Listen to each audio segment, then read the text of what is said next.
When the year 2000 came, I felt that it was like a woman changing her surname. After 1,000 years of using the year number 1, it suddenly changed to 2.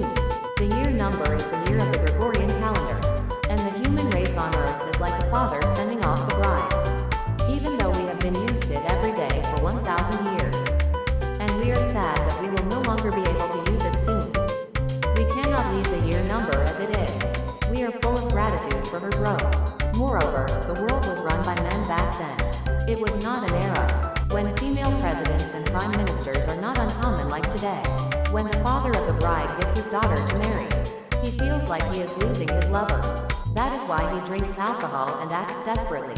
The conflicts that have arisen in various places, and the pessimistic apocalyptic thoughts and prophecies are also psychological in this way.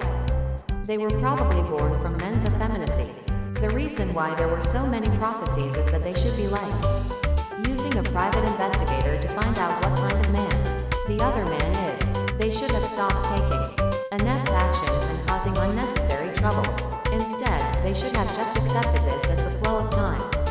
If they had been romantic about wanting to welcome a new era in as beautiful a way as possible, various commemorative ceremonies would have been held, and it would have been more enjoyable. Then, 20 years passed, and the bride got married, and turned 20 years old. The children born at that time have become adults. The generation that felt like the bride's father 20 years ago are now grandfathers and grandmothers.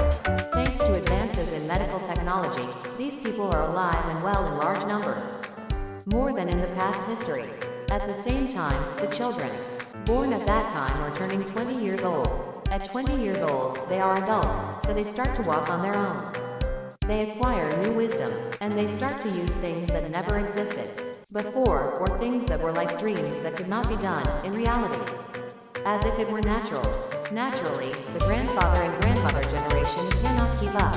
It's impossible to say that we can still beat the younger generation. We're just bulky moving garbage. In the 1900s, there were few of them, so they were respected because they were rare. It's flattery to say that experience is useful. Experience is actually a hindrance in the new era. Moreover, the current generation of grandfathers and grandmothers are numerous and healthy, so they will continue to hold positions.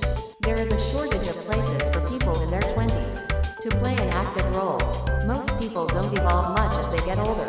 They will always hold on to their old experiences and do things that will hinder young people. There are only a few old people who are considerate enough to give way to young people. In this way, it is only natural that young people who are completely at their wits' end will try to create their own world. First, they thought about abandoning the Earth and looking for a new star. But to do that, they would have to jump into the unknown world of space. This is very dangerous. It is impossible to get to a nearby star easily. It may be that such an era will come someday as science and technology advances. But the current situation is too early. We decided to wait for scientific progress. They also considered creating their own world at the bottom of the ocean, but gave up on this for the same reason. After much deliberation, they decided to create another Earth on the internet in virtual reality. This way, they could continue to live their real lives, as they always have. There would be no danger. They would just do things by themselves, so there would be no need to worry about being disturbed by old people. They decided to do things on the virtual Earth that they couldn't do on the current Earth. They were born in a wonderful era. Their dreams grew bigger and bigger.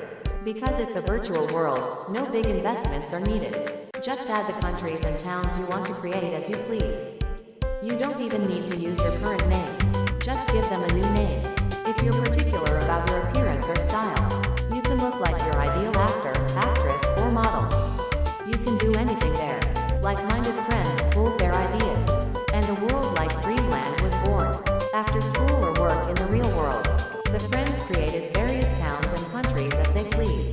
There was no need for everyone to gather at the same time. There is no need to gather in the same place.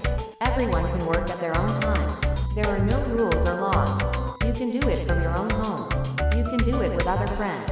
You can create it while listening to other friends' opinions. There are infinite types. At the moment, you need a computer, but in the future, technology will be developed that will instantly reflect what you imagine in your head. It is also possible for one person to have several virtual worlds. In this way, virtual worlds will continue to increase infinitely. Would you believe me if I told you that the world we live in is actually just one of the infinite virtual worlds that have been created in this way?